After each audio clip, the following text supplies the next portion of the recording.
Meus amigos, vamos dar uma repassada neste tema anistia e guerra entre os corruptos de um lado e a Lava Jato de outro lado. Crise institucional? Esse é um questionamento. Vamos ter crise institucional?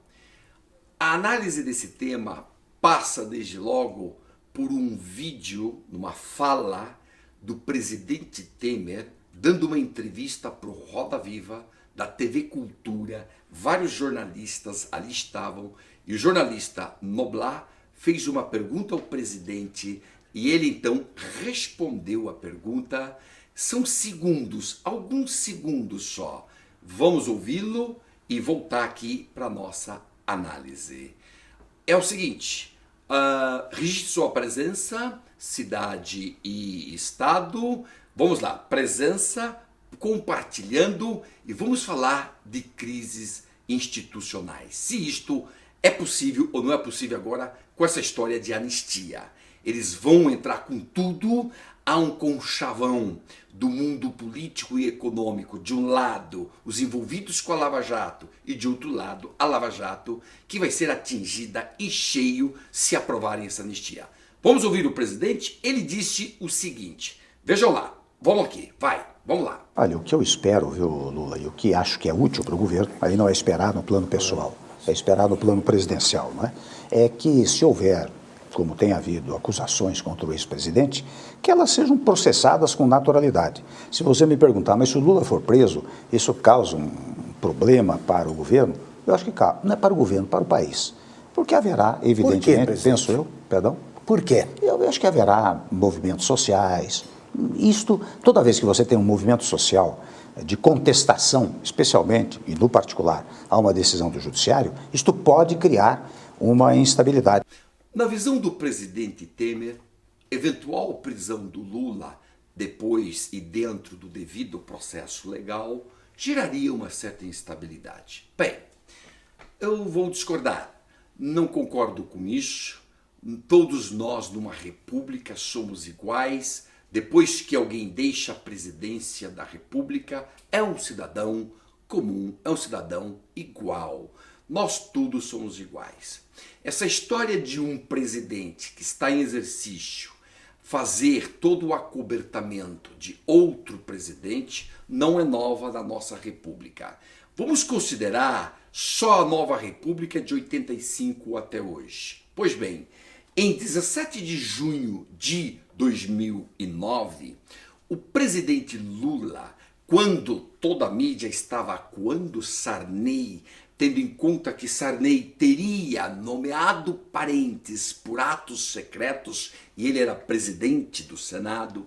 Pois bem, neste instante em que tudo caminhava para comprovar a nomeação por atos secretos de parentes de Sarney, Lula saiu com a seguinte frase: não podemos encarar Sarney como uma pessoa comum. Sarney não é uma pessoa comum.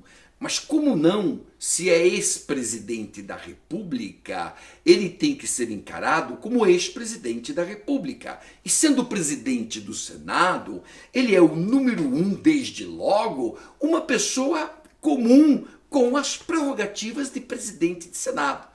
Claro que é uma pessoa comum do ponto de vista republicano, do ponto de vista da Constituição da República Federativa do Brasil. Portanto, Lula deu ali uma acobertada em relação a Sarney e agora Temer faz uma insinuação de que o governo dele não gostaria que Lula fosse preso. Não, ninguém gosta de ser preso, mas se tem provas e no final decreta-se uma pena acima de 8 anos, isso é regime fechado, é prisão e acabou. E como todo mundo é assim no Brasil, e todo mundo tem que ser tratado desta maneira, porque a República exige isso. Bem, então esse acobertamento de um governo para o outro, que é uma tônica frequente desde 85 até hoje, significa o quanto que a nossa nova República está naufragada. Acabou, está naufragada. Agora, vem a Lava Jato com tudo e ela está gerando crises, já gerou crise política, que culminou com o impeachment de Dilma e gerou crises econômicas, porque quebraram a Petrobras, e a Petrobras é o centro de boa parte da economia brasileira. Todas as empresas que estavam ao redor da Petrobras, todas também acabaram quebrando. Pois bem, isso gerou um problema econômico, contribuiu para esta recessão profunda em que vivemos, porque desde que se analisa tudo isso e temos números de tudo isso, da recessão econômica, 1901, até hoje, nós nunca havíamos tido uma recessão tão profunda, de 2 anos, já indo para o terceiro, ao que tudo indica, 2017. Pois bem, agora a pergunta, é esse embate, esse combate entre, de um lado, o poder político e o poder econômico, de outro lado a Lava Jato, vai gerar uma tensão institucional, inclusive vai gerar um problema institucional?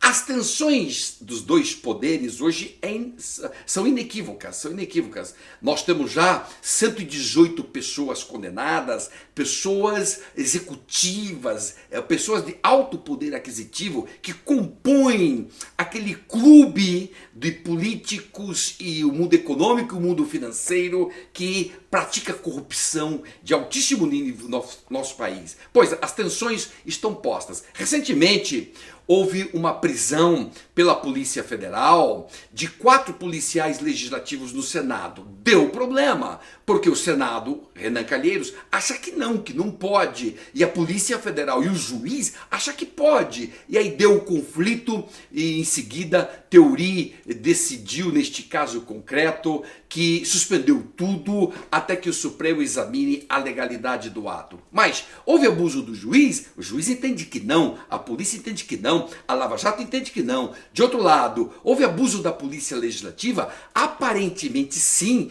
porque essa polícia praticava atos que impediam, estavam obstaculizando a devida apuração pela Lava Jato de vários crimes. E ademais teriam feito diligências fora do Senado, em casas particulares, escritórios particulares, inclusive fora de Brasília. Tudo isso, evidentemente, que o Supremo vai dizer a última palavra. Mas a tensão está posta.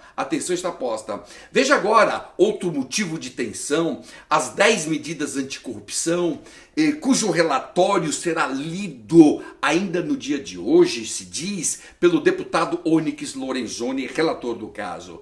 Há medidas corretas dentre essas 10 medidas, há outras que são discutíveis, a maioria está correto, há outras discutíveis como o uso de prova ilícita contra o réu, isso é muito discutível, eu até entendo que não pode, não cabe, mas em síntese, a verdade é que o deputado Onyx Lorenzoni agregou mais medidas àquelas 10. Hoje já são 16 ou 17 medidas. Logo, o ponto de tensão, de conflito está posto.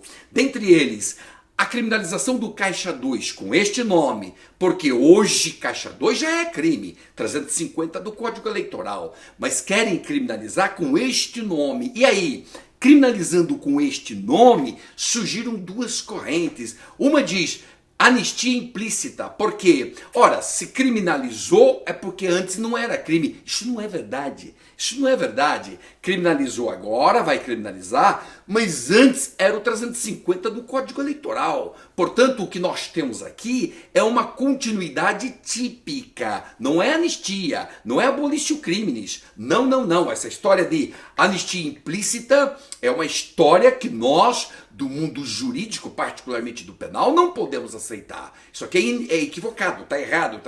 Agora, o que pretendem no momento de criminalizar o Caixa 2, fazer uma anistia expressa, colocar um parágrafo ao crime, dizendo todos os fatos praticados antes ficam anistiados. Agora estamos falando de uma anistia expressa. É o que eles estão querendo. É o que eles estão querendo. E é o que a sociedade não aceita.